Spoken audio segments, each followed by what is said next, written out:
been a while since I touched this game, so why not come back to it? This is the Mr. Alton gym. Of course, it's closed off right now since Skyla went to the Celestial Tower. So we're just about done in Mr. Alton.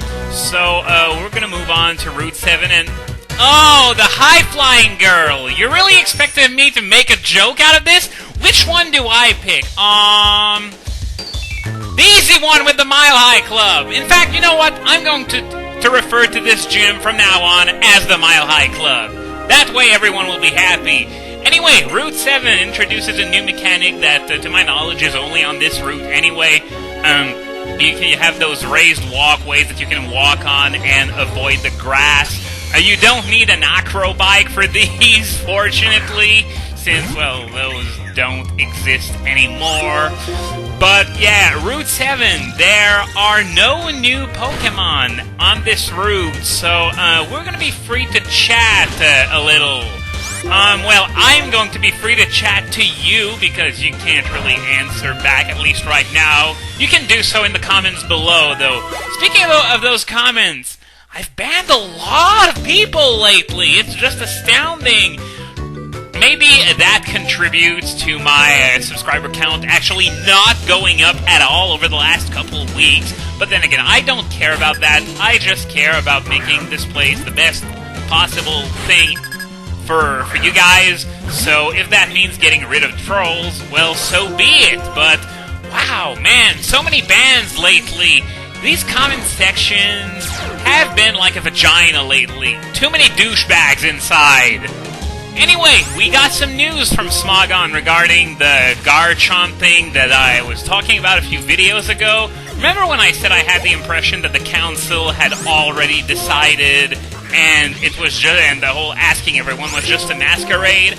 Well, apparently not so, because they decided to have an old school suspect test to decide it with a voting round that's going to be taking place in early October. And yes, please, I will take Air Slash. I'm going to get rid of Air Cutter. Air Slash is just vastly superior. I think everyone knows that. So now that I have Air Slash, I'm going to... You know what? I feel like going back with the Lilligant in the lead so that it doesn't fall behind even further. So, yeah, I know I said that this was going to be able to catch up on the 1C route with the crazy encounter rates, but I still don't want to have it down by 5 levels by the time I reach that. So, as I was saying, we're going to have an old-fashioned suspect test in order to decide what to do with Garchomp and what to do with Sandvale. Now, I polled you guys on my blog to see what you would do in their place, and unsurprisingly, a slight majority said that they wished for the status quo to be maintained, that is, Garchomp banned and Sandvale otherwise allowed. But a surprising amount of people said that they wouldn't mind seeing Sandvale and Garchomp banned as sort of an ability species combination, or maybe a combo ban with Sandstream or something like that. But yeah, a lot of people chose that option, which really surprised me, because, oh great, we're gonna play that game, are we? I don't know, at least fail. I don't know what I would have done if it had succeeded a second time, even though it has a 50% chance of doing so. But, yeah, as I was saying, now I sort of regret not dividing that choice into multiple options to see what they would do with other Pokemon, such as Excadrill or Blaziken or Incarnate Thundurus. Someone suggested that the tier list shouldn't be just about species, but also about abilities and species combinations for every single Pokemon, not just the most touchy ones, such as Excadrill and Blaziken, but for absolutely everything, all the way down to Espeon and Ditto, and worthless Pokemon, no matter which ability they have, they would all be tiered separately. Now, this is something that, if applied consistently, could work, I guess, but I don't think it's something that we're going to see implemented anytime soon, if only because multiplying the amount the amount of elements on the tier list by 2.5 in one fell swoop. That's not too appealing to, you know, the emotional part of the brain. I forget if that's the right one or the left one, but whatever. It sounds reasonable, but it doesn't sound appealing. That's what I'm trying to say. But as far as the suspect test goes itself, there are way too many different outcomes for me to cover every single one of them, so I guess we're going to see at some point in early October how it turns out. Though I do wonder, the council members do get buys into the voting round no matter what their rating is, so I'm looking forward to seeing how they are going to vote. If they would have taken the decision by themselves, as I get the Charge Beam TM. Something that I never understood about Charge Beam, well, ever since Generation 5 started, is that you got a fire counterpart, which is a Flame Charge, which has 100% accuracy and a 100% chance of increasing speed. Now, what I'm wondering is why Charge Beam hasn't been buffed to be the same, you know, with a 100% accuracy. Instead it has 90, and it has only a 70% chance of raising a special attack. So, this is a buff that the move could use, since I don't really recall seeing it being used very much. And the Boldor for any Mulga? Are you serious? Even if I did have a Boldor, it would be a huge freaking ripoff.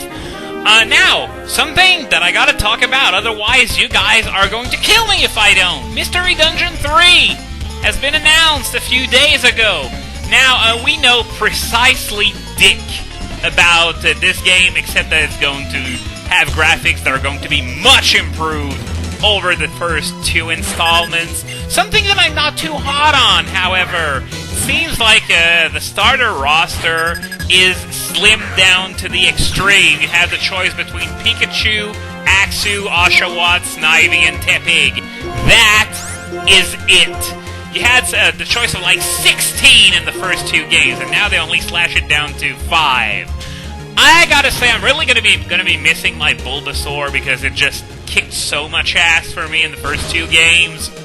But yeah, that really is all we really know about the game. The only really important thing we know is that it exists, which is pretty good because I started to give up hope, considering that we're starting to get pretty late into this generation.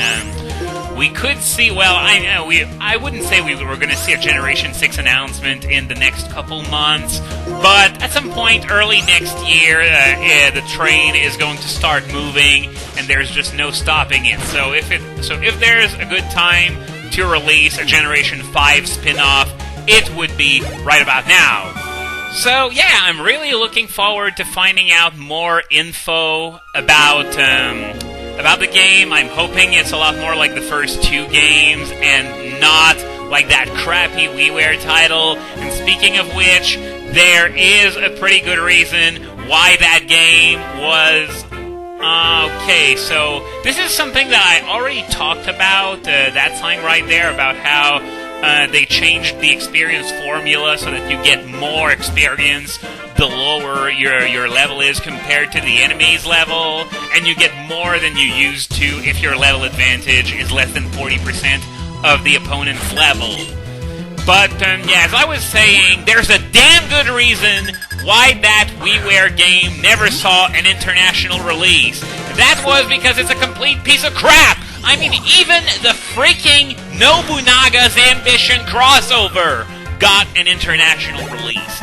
So, if this is the worthy successor to Mystery Dungeon 2, then I'm all for it. And speaking of which, I know Mystery Dungeon 2 is a very, very tough act to follow. It might be the best spin-off ever made of any series ever.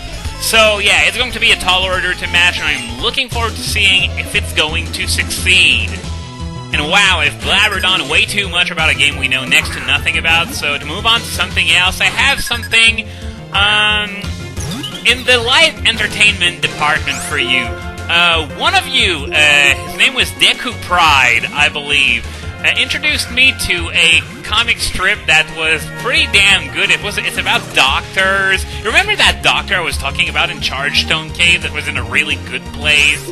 And, well, in this game you have to fight those doctors before you get healing from them. Well, I got a pretty good exaggeration of that situation in a comic, so I'm going to put a link to the comic in the movie description, so you can take a look at that. And finally, I managed to kill that thing. I missed once. It protected the time after that, so yeah. Sometimes those Swadloons, everything that has Protect or Sturdy, they're really hard to take down at times. Well, not hard, just annoying unless they belong to a gym leader and have some genuine firepower, but that rarely ever happens. And by the way, something that I wanted to talk about, I found out something rather interesting through the Smogon Monthly Stats thread, is that there's a metagame that exists which is called the Glitchmon metagame, and the only rule in there is that it has no rules. And so there are no banned Pokemon, no banned abilities, nothing like that. There are no restrictions whatsoever, and oh come on! Oh, there are so many missed moves flying around in this battle. Oh my god! You think this is the Pokemon gods sending me a message that I should be in favor of those bullshit evasion bans? Well, guess what? I'm not listening! I don't give a shit about that! Evasion's part of the game, and I'm fully willing to accept it! But enough about that. Back to the Glitchmon metagame.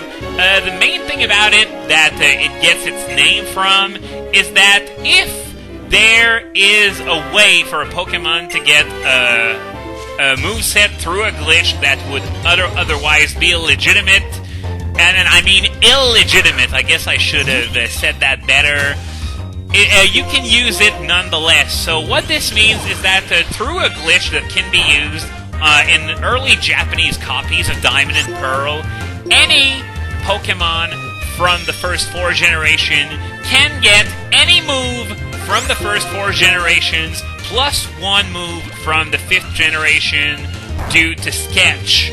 And you take a look at the list of Pokemon that are really good in there, and it's absolutely amazing because for the most part, they're Pokemon that you wouldn't ever think of using in the regular metagame. Case in point, the god of this metagame is none other than Ursaring. I'm not kidding you. You have an Ursaring with guts and a flame orb, and suddenly it becomes a beast at using priority moves, such as Fake Out and Extreme Speed. And it's also got V-Create, which is particularly deadly. Yeah, that's something else. Suddenly V-Create can be used by about 500 Pokemon. And another dominant powerhouse is, believe it or not, Eviolite Machoke, because, well, it's already got no guard, but you can use Sheer Cold on it as well. So you have a foolproof one-hit KO move, which is absolutely freaking nasty. In fact, if you use it with Trick Room support, it's very, very hard to take down unless you're facing something else that can beat it. That also has one-hit KO moves. Excadrill is one of those Pokemon that work really well, even though it's a 5th generation Pokemon, because it's got already everything it needs, and on top of that, it's got Horndrill to take care of Machoke, as well as Machamp, which is also very useful, even if it's cited to be slightly weaker. And Celestial Tower, we're not going to go in there just yet. I'm just going to finish off Route 7 anyway, because in order to get the Surf HM... Oh, there's an item up there! So I'm going to head back down there and get it. And yeah, another thing that's really good in that metagame is Groudon, because, well, it boosts everyone's V-Creates. So, yeah, instead of... Oh, wow, that was an epic fail right there. I played right into its hands and activated Sap Zipper. Sorry about that, I'm going to have to send out Sigilith. But yeah, rather than talk about it at length, I'm just going to link you to an article about it on Smogon. And it's going to be in the movie description as well, so you can see what works and what doesn't. Maybe you might be interested in trying it out. It would make for something different for a change. So I'll see you next time when we tackle the rest of Route 7 and then go back and enter the Celestial Tower.